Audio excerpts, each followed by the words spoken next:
Reportažą pristato autoservisų tinklas Kemi.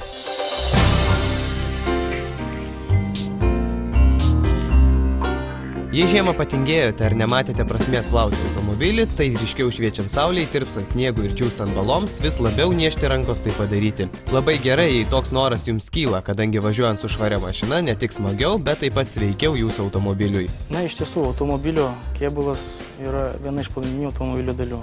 Mums patiems vairuojant nekokios būklės automobilį, ta prasme, kaip jis atrodo iš išorės, tikrai nemalonu. Tai iš tiesų, norint, kad jisai atrodytų tinkamai ir mums patiems būtų malonu jį vairuoti, reikėtų šiek tiek juo pasirūpinti, o ypač tai liestų po žiemos. Žiemą barstoma druska ir smėlis yra didžiausi skardos nuodai, todėl privalo būti nuplauti.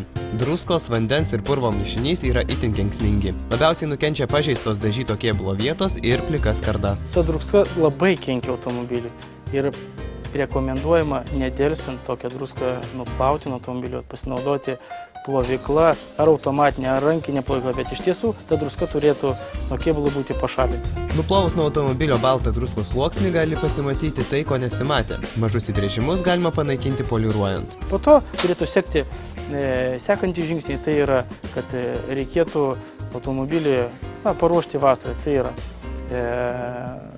poliruoti, nuvaškuoti ir tiesiog didesnių tokių rekomendacijų negalėčiau pasakyti. Tai yra elementarios rekomendacijos, ką reikėtų atlikti po žiemos. Ant langų žiema taip pat palieka savo pėdsakus, todėl po žiemos reikėtų nupoliruoti ir stiklus. Naudodami stiklo polirolį nuo automobilio langų pašalinsite ne tik purvo vandens dėmes, bet ir nedidelius subraižymus.